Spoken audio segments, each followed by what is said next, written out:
Guys, today I am going to share almost 4 to 5 kinds of multiple sources of income for all of you, for all of us actually, for actors, for aspiring actors, for people who are in creative fields, for people who are in showbiz, in Bollywood, and I mean basically this video is for all of us because there are so many crazy things that I've written down in my diary, and as usual I'm going to read all of it and explain it to you how to do and what to do, okay? So yeah, that's all about the topic, and now let's get into the video. Alright, hi guys, thank you so much for watching this video. I am Sonal, how are you all?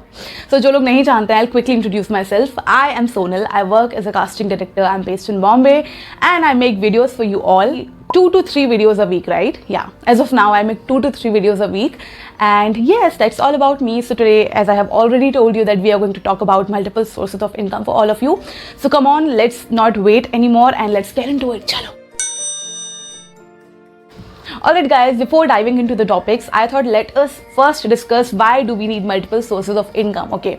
So सबसे पहली बात तो ये है that Bombay is not a cheap or a easy city, okay? Bombay is very expensive, very expensive. मुझे खुद रहते हुए कुछ 9 साल हो गए हैं. So this comes from my experience. It's not an easy city. We need to have multiple sources of income in cities like Bombay, Delhi and all these bigger cities. Not just Bombay, but nowadays अभी time ऐसा चल रहा है कि हमें actually we can't rely on one thing. We actually need to have 2 to 3 things जिस पे हम rely कर सकें, जहाँ से हमको पता है कि अगर one thing is not working out right now for some reason, there is something and you don't have to worry about it, right? So this is when multiple sources of income plays a crucial role, right? So एक तो ये reason हो गया. दूसरा, अगर हम actors की बात करें तो actors का job जो है वो बहुत uncertain है. कभी काम है, कभी नहीं है. हो सकता है कि अभी शूट आ गया कोई, जिसके लिए कुछ 6 महीने शूट करना है या 2 महीने शूट करना है, उसके बाद पता नहीं कब नेक्स्ट काम आएगा. हो सकता है कि 1 साल बैठना पड़े और अगर आप लकी हो तो आपको जल्दी काम मिल जाए. सो ये एक ऐसी फील्ड है जहाँ पे आपको पता ही नहीं होता कि आप नेक्स्ट प्रोजेक्ट क्या करने वाले हो, नेक्स्ट आपके पास क्या काम आने वाला है. Then definitely you need to have some of the other thing, जहाँ पे ठीक है अगर एक जगह से आपके पास कुछ आ नहीं रहा है, कुछ मॉनेटरी बेनिफिट नहीं हो रहा है, आप थोड़ा रिलैक्स रह सकते हो क्योंकि you have some of the other sources of income. And the third point which I have actually is अगर actors ये सारी चीज़ें करेंगे, all the points that I have written down and all the things that I have written down in my diary, उसमें कुछ ऐसी चीज़ें हैं कि अगर आप एज एन एक्टर, आप एक्टर हैं, एस्पायरिंग एक्टर हैं, आप करेंगे, it is going to polish your skills. You know, आप की स्किल्स पॉलिश होंगी तो एज एन एक्टर जब आप ऑन फ्लोर जाओगे एक्टिंग करने के लिए या फिर कोई भी सीन करने के लिए, you will be more confident. So this can also be a learning experience for you. Alright guys, so the first option is dubbing or voiceover. Now let me first of all tell you what is the difference between both of them, ठीक है? Dubbing क्या होती है? किसी भी actor ने already कोई scene कर दिया है और उसकी लिप सिंक के साथ कोई और उसको आवाज़ दे रहा होता है. तो मोस्टली ये हमारी फिल्मों में होता है. आपने देखा होगा हॉलीवुड की जो मूवीज़ इंडिया में रिलीज़ होती हैं या फिर साउथ इंडियन मूवीज़ होती हैं, उनकी जो डबिंग होती है तो कोई भी एक्टर बोल रहा होता है एंड उनके सेम डायलॉग को आवाज़ किसी और की होती है. सो बेसिकली किसी का फेस होता है, किसी की आवाज़ होती है, दैट इज़ डबिंग, ठीक है? वॉइस ओवर क्या होता है वो मैं आपको बताती हूँ. आपने रेडियोज़ पे सुना होगा, आपने FM पे सुना होगा. वॉइस ओवर का मतलब होता है कि सपोज कोई सीन चल रहा है एंड पीछे से आवाज़ आ रही है, ठीक है? कि कोई सीन चल रहा है, सपोज कोई ग्रीनरी वाला सीन चल रहा है एंड उसका नरेशन चल रहा है कहीं पर, तो आपको पता चलता है कि ओके किसी ने वॉइस ओवर दिया है. So that is it. Right, so there are a few things जो मैं आपको इन दोनों के बारे में बताना चाहती हूँ. डबिंग और वॉइस ओवर जो है वो कोई भी कर सकता है, भले वो लड़का हो या लड़की हो, ठीक है? और रही बात एज की, तो again as I always say, age is not an issue क्योंकि हर तरह के कैरेक्टर्स होते हैं. बच्चों के भी कैरेक्टर, अगर कोई फिल्म है सपोज पूरी फिल्म की डबिंग होनी है, ठीक है, किसी और लैंग्वेज में बनी है, तमिल में बनी है, तेलुगु में बनी है या मराठी में बनी है, गुजराती में बनी है, और अगर उस फिल्म की डबिंग होनी है हिंदी में, सो वहाँ पर सिर्फ कुछ यंगस्टर्स ही नहीं होंगे ना, वहाँ पर हर तरह के कैरेक्टर्स होंगे, बच्चे होंगे, बाकी और भी लोग होंगे, 50+ एक्टर्स भी होंगे. तो पूरी जो कास्ट होती है वो पूरी कास्ट का डब होगा, राइट? तो डबिंग हर कोई कर सकता है, बच्चा भी कर सकता है, एक ओल्ड आंटी भी कर सकती है, अंकल भी कर सकते हैं और आप भी कर सकते हैं. अच्छा, लोग सोचते हैं कि डबिंग करने के लिए आवाज़ अच्छी चाहिए. नाउ अगेन मैं आपको वही बात कहूँगी कि डबिंग करने के लिए आवाज़ की, मतलब अच्छी आवाज़ की ज़रूरत नहीं है. एक तो अच्छी और बुरी आवाज़ क्या होती है मुझे सच में नहीं पता, क्योंकि हर किसी की आवाज़ यूनिक होती है, ठीक है? तो अगेन अगर अब फिल्म की डबिंग होनी है तो उसमें हर तरह के कैरेक्टर्स हैं, तो अगर सारे अच्छी आवाज़ वालों को लेंगे तो डिफ्रेंशिएट कहाँ कर पाएंगे? हर तरह की आवाज़ चाहिए होती है ना. सो अच्छी और बुरी आवाज़ कुछ नहीं होती है, बस एक चीज़ का ध्यान रखना, आपकी जो भी जैसी भी आवाज़ है उसको ग्रूम करते रहो, उसके लिए कुछ ना कुछ करते रहो, उसको पॉलिश करो. अच्छी आवाज़ है और कोई प्रॉब्लम नहीं है. अच्छा, वॉइस ओवर करने के और डबिंग करने के एक्टर्स के लिए या एस्पायरिंग एक्टर्स के लिए फ़ायदे क्या होंगे, मैं आपको वो बताती हूँ। अगेन, आप अगर आवाज़ अपनी किसी कैरेक्टर के लिए दे रहे हैं तो आप भी तो पॉलिश हो रहे हैं ना एज एन एक्टर। आप बार बार डायलॉग बोलोगे, आप बार बार सिंक इन करने की कोशिश करोगे, तो इन अ वे ये आपकी ही एक प्रैक्टिस हो रही है। So it's a good thing कि काम करते करते you get some money, you get some experience and you happy. Alright guys, so the second option that I have for you all is hand modeling. अब hand modelling क्या होता है, चलो मैं बताती हूँ। हैंड मॉडलिंग क्या होता है, आपने बहुत सारे एड्स देखे होंगे जहाँ पे जो फीमेल एक्टर्स हैं वो कहीं पूड़ी तल रही हैं, या फिर कोई सब्जी खरीदने का, हाथ से कुछ उठाने का शॉट है, कोई हाथ का शॉट है, हाथ में ज्वेलरी पहनने का शॉट है। फॉर दैट मैटर लड़के अगर शेविंग क्रीम लगा रहे हैं तो सिर्फ हाथ का शॉट है। सो वो होता है हैंड मॉडलिंग, जहाँ पर आप अपने सिर्फ हाथ, ये इतने हाथ देते हो शूटिंग के लिए, ठीक है। आपका फेस नहीं दिखता, कुछ नहीं दिखता, आपकी आवाज़ नहीं आती, सिर्फ आपका हाथ होता है। So that is basically hand modelling. अच्छा, अब इसके बारे में भी मैं आपको कुछ बातें बता दूं। अगेन, हैंड मॉडलिंग हर कोई कर सकता है, एक बच्चा कर सकता है, एक यंगस्टर कर सकता है और एक ओल्ड एज एक्टर भी कर सकता है, क्योंकि हर तरह के एक्टर्स होते हैं, हर तरह के एड्स होते हैं जहाँ पर उनको हैंड मॉडल चाहिए होता है। हर एक एज ग्रुप में तो हर कोई कर सकता है ना। सेकेंडली क्या होता है कि अगेन आई सेड लड़का लड़की कोई भी कर सकता है, बट इसमें एक चीज़ मुझे लगती है कि you need to have decent hands यार। मतलब unlike mine, you need to have decent hands, yeah. So yeah, you need to have decent hands. Her case में नहीं, कुछ ऐसे शॉट्स भी होते हैं जहाँ पर उनको एकदम रियल फेसेस चाहिए होते, तो रियल हैंड्स चाहिए होते। एक बार मैंने एक ऐड किया था जिसमें मुझे एक अंकल का हाथ चाहिए था, जिसमें एक शॉट था कि वो एक लड्डू उठा रहे हैं ऐसे, उनके हाथ पे रिंकल्स होने चाहिए थे क्योंकि ऑब्वियसली ओल्ड एज हैं तो वो रिंकल्स चाहिए थे। तो मैंने बहुत मेहनत की थी ये फाइंड आउट करने में कि कौन कर पाएगा, you know.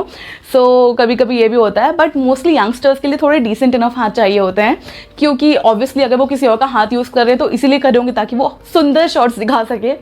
So please work on your hands. या बाय। The last point about hand modeling is कि अगर आपको हैंड मॉडलिंग के लिए अप्लाई करना है, सोशल मीडिया, जो मैं हमेशा बोलती हूँ, गूगल पे आपको सारे हैंड मॉडलिंग के जॉब्स के बारे में पता चल जाएगा। और जैसे कि एक्टर अपनी प्रोफाइल भेजता है एज एन एक्टर, तो हैंड मॉडलिंग के लिए आप उनको अपने हैंड शॉट्स भेजोगे, आपके पूरे हाथ अच्छे से दिखें, आप उस तरह के हैंड शॉट्स भेजोगे। सो वो आपकी प्रोफाइल हो जाएगी इन अ वे जिसमें सिर्फ आपके हाथ दिखेंगे। So funny, no. Alright, so the third point is content writing. Okay, content writing क्या होती है? It is a piece of information that you provide to a website or a business or anybody. तो उसमें आप उनकी website के बारे में या फिर उनका जो भी प्रोडक्ट है या उनकी जो भी सर्विसेज है उसके बारे में लिखते हैं पूरा रिसर्च करके। सो वो होती है कंटेंट राइटिंग, ठीक है। कंटेंट राइटिंग के लिए आपकी वोकैबुलरी डिसेंट होनी चाहिए, आपकी राइटिंग स्किल्स अच्छी होनी चाहिए, आपकी टेक्स्ट फ्रेमिंग अच्छी होनी चाहिए, क्योंकि obviously if you writing something about, let's say if you writing something about a salon, एक सैलून का पेज है, उसके बारे में कुछ लिख रहे हो, you will have to frame good text and then you will have to write about it. So obviously you need to have some skills where you have to have good vocabulary, good writing skills and all of that. सो ये होती है content writing. Okay, let me explain it to you with an example. कोई shopping website है, ठीक है, वो लोग makeup बेचते हैं अपनी वेबसाइट पर, सब कुछ बेचते हैं, then you have to write something about it कि किस तरह का होता है, क्या होता है। So basically you have to write about the thing, that is content writing. आप किसी को भी एक पीस ऑफ इंफॉर्मेशन अच्छे से प्रोवाइड करते हो, उसको बोलते हैं content writing. So yeah that's it. And again, आप कॉन्टेंट राइटिंग से रिलेटेड जॉब आपको गूगल पर या सोशल मीडिया पर, गूगल पे इजीली मिल जाएंगे आपको। Alright, so next up is blogging or vlogging. So blogging क्या होता है? Your personal perspective about something. ठीक है, अगर आप उसको रिटन फॉर्म में कर रहे हो तो वो ब्लॉगिंग होगी, और अगर आप उसको शूट करके वीडियो फॉर्म में कर रहे हो तो वो ब्लॉगिंग होगी। Let me again explain it to you with some example, ठीक है। तो मुझे लैक्मे सैलून वालों ने अप्रोच किया था and they asked me that Sonal, do you want to have some services, and उसके बदले में आप हमारे लिए एक ब्लॉग बना सकते हो, छोटा सा दिखा सकते हो कि हम कैसा क्या कर रहे हैं, आपको जो भी सही लगता है अपने हिसाब से। तो मैंने कहा ठीक है। तो आई वेंट देयर, मैंने उनसे अपना एक हेयर स्पा और हेयर कट लिया एंड मैंने ब्लॉग बनाया। जो जो चीज़ें मुझे अच्छी लगी मैंने उस ब्लॉग में इंक्लूड किया है, जो कि मैं आई थिंक नेक्स्ट वीक तक अपलोड कर दूँगी यूट्यूब पर और इंस्टाग्राम पर। तो मैंने अपने पर्सपेक्टिव से कि मुझे वहाँ पर क्या क्या अच्छा लगा, मैंने अपने ब्लॉग में वो सब इंक्लूड किया कि वहाँ पर सैनिटाइजेशन अच्छा था, वहाँ पर they were taking care of each and everything, mask लगाए हुए थे, उनकी सर्विसेज बहुत अच्छी थी, बहुत प्यार से बात कर रहे थे एंड अच्छा स्पा था, ईच एंड एवरीथिंग जो मुझे उनके बारे में अच्छी लगी। They didn't ask me to write what they feel I should write, they asked me to write what I feel about them. So ये होता है ब्लॉगिंग कि आपका पर्सनल पर्सपेक्टिव क्या है किसी चीज़ के बारे में, किसी प्रोडक्ट के बारे में, किसी बिजनेस के बारे में, किसी वेबसाइट के बारे में या फिर किसी सर्विस के बारे में। So that is ब्लॉगिंग और ब्लॉगिंग। इस तरह से आप किसी भी चीज़ के बारे में ब्लॉग कर सकते हो। आप किसी अच्छी जगह पर गए और आपको कुछ उनके बारे में अच्छा लगा, so either in the video form और इन द रिटन फॉर्म आप उनके पेज पे लिख सकते हो। सो ब्लॉग इज़ समथिंग जो बहुत पर्सनल है कि आपका खुद का नज़रिया क्या है किसी चीज़ को लेकर, आप वो लिखते हैं या आप वो शूट करते हैं। सो that is blogging and blogging for you. Right, next up is stand up comedy. मुझे तो बहुत ज़्यादा पसंद है, बट स्टैंड अप कॉमेडी करने के लिए it's very interesting though, it's very very very interesting, but at the same time you have to be hilarious. ऐसा नहीं कि आप फटे जोक मारते हो और आपको कोई एंटरटेन करे, you have to be hilarious, बहुत फनी होना पड़ेगा आपको। एंड स्टैंड अप कॉमेडी करने के लिए बहुत सारी अच्छी अच्छी जगह हैं। आजकल तो बहुत सारे कैफ़ेज़ हैं, बहुत सारे क्लब्स हैं, बहुत सारे रेस्टोरेंट्स हैं जहाँ पर स्टैंड अप कॉमेडी होती है। एंड अगेन आप इसकी जो इस तरीके की जॉब है स्टैंड अप कॉमेडी से रिलेटेड, आपको गूगल पर मिल जाएंगी। एंड अगेन मैं आपको कुछ एग्जांपल देती हूँ। आई डोंट नो अगर आपने ये देखा है, what was that, there was a show जो अभी आया था रिसेंटली, हाँ, 4 मोर शॉट्स प्लीज करके जो आया था सेकंड सीजन, उसमें जो 2 एक्टर्स थे दे वर स्टैंड अप कॉमेडियंस। तो उस तरह से स्टैंड अप कॉमेडी होती है दैट आप एक अपना स्क्रिप्ट टाइप का कुछ अपना स्क्रिप्ट छोटा सा तैयार करते हो 10 मिनट 20 मिनट का, and then you approach these cafes या फिर जहाँ जहाँ ये सब होते हैं एंड यू प्रेजेंटेड, आप उनको बताते हो, उनको पसंद आता है, then you get an opportunity to work for them as stand up comedian. तो this is also cool, but भाई आपको भी खुद हंसी आनी चाहिए आपके जोक्स पर। तो ये मेरे जैसे लोगों के लिए नहीं है ऑनेस्टली, क्योंकि मुझे लगता है मैं अच्छे जोक्स क्रैक करती हूँ, but I don't know, so you can try it out. अगर आपको लगता है कि आप फनी हो, it's a good thing, it is a very interesting thing. If you can crack this up, it's really interesting. Alright, we are towards the end. This is the last point, which is affiliate marketing. इसके बारे में आपने बहुत सुना है, आपको पता है, बट स्टिल मैं आपको बता देती हूँ affiliate marketing क्या होता है। Amazon, फ्लिपकार्ट, नायका और ऐसे बहुत सारे वेबसाइट्स हैं जो एफिलिएट मार्केटिंग कराते हैं। आपको इन वेबसाइट्स के साथ अपना एक एफिलिएट अकाउंट बनाना पड़ता है, ठीक है। आप किसी भी प्रोडक्ट की जो लिंक होती है, आप एक एफिलिएट लिंक बनाओगे, it's a full process. If you want I can make a video about it, a full video जहाँ पर मैं आपको समझा सकती हूँ। You let me know if you want it, I will make it, ठीक है। तो इसमें क्या होता है, आप अपनी एफिलिएट लिंक बनाओगे, सपोज काजल की होगी, किसी भी चीज़ की होगी, शूज़ की होगी, कपड़ों की होगी, इक्विपमेंट्स की हो गई, फ़ोन्स की होगी। आप ऐसे हर एक आइटम का लिंक बना के you can share it in your groups, you can share it on your social media, if you are a blogger you can share it. तो क्या होगा कि आपके लिंक के थ्रू कोई भी कुछ परचेज करेगा, then you get a commission from Amazon, Flipkart और Nykaa, whichever website you affiliated with, तो आपको मिलेगा बाई अगेन कमीशन मिलेगा आपको। तो that is an extra kickback for you कि आपकी लिंक से किसी ने कुछ परचेज किया और जो भी इंसान परचेज कर रहा है उसको ज़रा भी कुछ भी एक्स्ट्रा पैसा नहीं देना है, सो विच इज़ गुड। तो आप अपनी एफिलिएट लिंक्स बना सकते हो और हर एक चीज़ की लिंक भेज सकते हो। अभी तो दिवाली आ रही है यार, एफिलिएट अकाउंट बनाना एकदम ईजी है, एकदम फ्री है। अमेज़ॉन का बना लो, फ्लिपकार्ट का बना लो, और दिवाली पे जो जो चीज़ें खरीदी जाती हैं आप क्या कर सकते हो, उनकी लिंक्स बना सकते हो, एफिलिएट लिंक्स। अपने फ्रेंड्स को भेजो, अपने रिलेटिव्स को भेजो।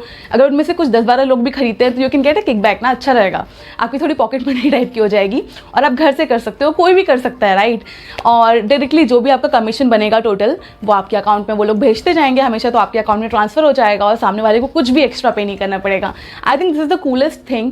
I have an affiliate account, but मैंने आज तक यूज़ नहीं किया है। मैंने कभी मतलब कोई लिंक ऐसी डाली नहीं कि लोग उससे कुछ कर सके purchase, but I am thinking कि it's a good thing, I should also do it, so I might do it really soon. But this is one of the bestest options if you are in your hometown, you don't need to go anywhere. भाई अपना laptop खोलो और शुरू हो जाओ बस। So I think this was the last point. Alright, those were all the points जो मैंने लिख कर रखे हुए थे, those were all the options जो मेरे दिमाग में थे कि multiple sources of income ये होने चाहिए। Now I have 2 things to say.